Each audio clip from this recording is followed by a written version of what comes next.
Hello everyone, this is Mohinder Malhotra from Geeta Engineering College. Today in this lecture, I am going to tell you about significance. Example number 6.16, page 6.14, test of significance.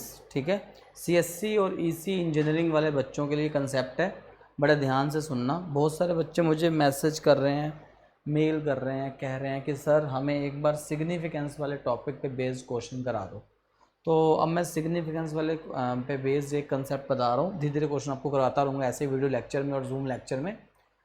In A hospital 480 females हुए हैं, 520 mail हुए, पूरे कितने हो गए 1000। 480 क्या हुए हैं फीमेल एंड 520 क्या हुए हैं male. Babies were born in week. Do these figure confirm that male female are born in equal number.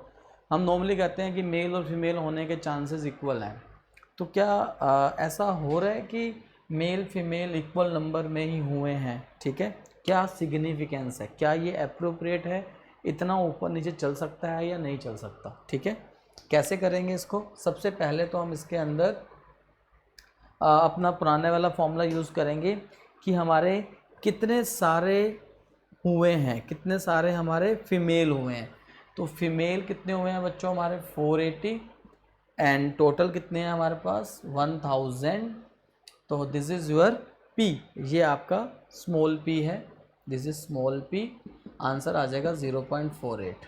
अच्छा, नॉर्मली देखा जाए तो क्या होता है 50% चांसेस मेल के होते हैं, 50% फीमेल के होते हैं। मीन्स नॉर्मली देखा जाए तो 1/2 होता है, मीन्स 0.5। अब काम 0.48 हल्का सा घटा है फीमेल्स के मामले में, 480 फीमेल हुए हैं।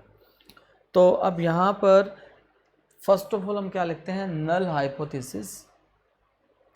अब नल हाइपोथेसिस में क्या होता है बच्चों, नल हाइपोथेसिस को H0 से रिप्रेजेंट करते हैं और इसके अंदर हम मान लेते हैं कि यार ठीक है इतना चलता है 10-20 का तो ऊपर नीचे हो जाता है, हम मान लेते हैं कि इक्वल प्रोपोर्शन में होते हैं, 50% मेल्स होते हैं, 50% फीमेल होते हैं।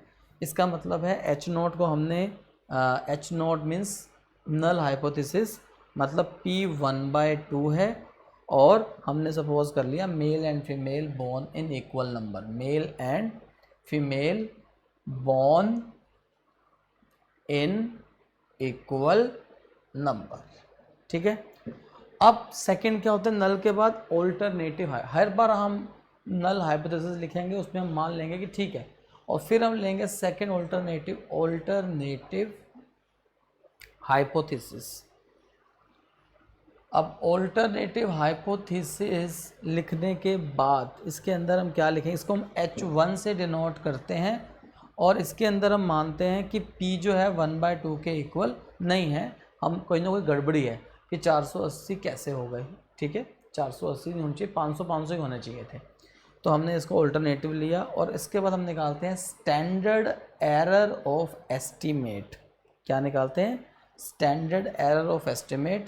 इसका फार्मूला होता है P × Q/N। अब P क्या होता है, Q क्या होता है, N क्या होता है। P क्या हो हमारा यहाँ पे कितना है, P is equal to 0.50। P कितना है हमारा, पॉपुलेशन प्रोपोर्शन कितना होता है 0.5, 0.5। और P + Q हमेशा कितने होते हैं 1 होता है, तो Q भी कितना हो गया 0.5, P भी 0.5 तो Q भी 0.5। बाय बिकॉज P + Q हमेशा कितना होता है 1 होता है, तो अगर P 0.5 है तो Q भी 0.5 होगा। Divide by N, N total population कितनी है 1000। अगर आप इसको आप डिवाइड करते हो 0.25 डिवाइड बाय 1000 का रूट निकालते हो, यू विल फाइंड आपका आंसर आ रहा है, कैलकुलेटर अलाउड है 0.0158 आपका आंसर आ जाएगा। अब हम Z टेस्ट करेंगे, लास्ट टेस्ट हो रहा है Z टेस्ट। यस, ठीक है, अब Z टेस्ट करेंगे। Z टेस्ट में क्या होता है बच्चे, Z टेस्ट के अंदर हम Z की वैल्यू क्या होगी, Z की वैल्यू होगी P minus capital P, small p minus capital P, small p minus capital P का mode divided by standard error of estimate, standard error of estimate. तो स्मॉल p कितना था 0.48 जो डिफेक्टिव आया था हमारे हिसाब से, कैपिटल P कितना था 0.5 था, और स्टैंडर्ड एरर ऑफ एस्टिमेट 0.0158 है। जब इन्हें डिवाइड करा बच्चों तो डिवाइड करके आपका आ जाएगा 1.26, या मोड है, नेगेटिव भी होगा तो पॉजिटिव हो जाएगा, ठीक है।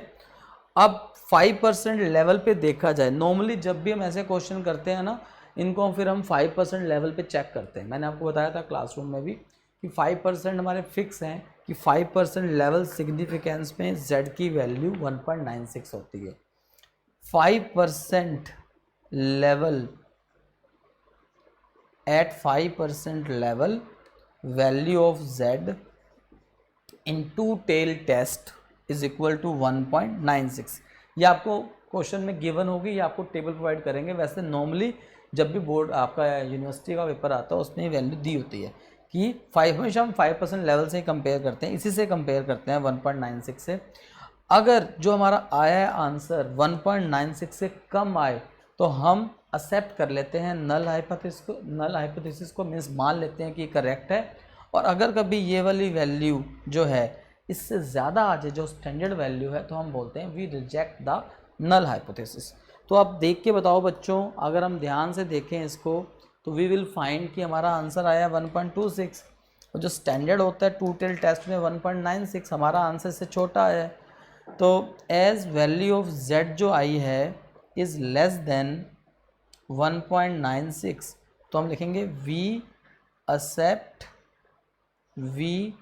accept the null hypothesis, we accept the null hypothesis, hence male and female born in equal number, we accept this null hypothesis, male and female born in equal number, ठीक है।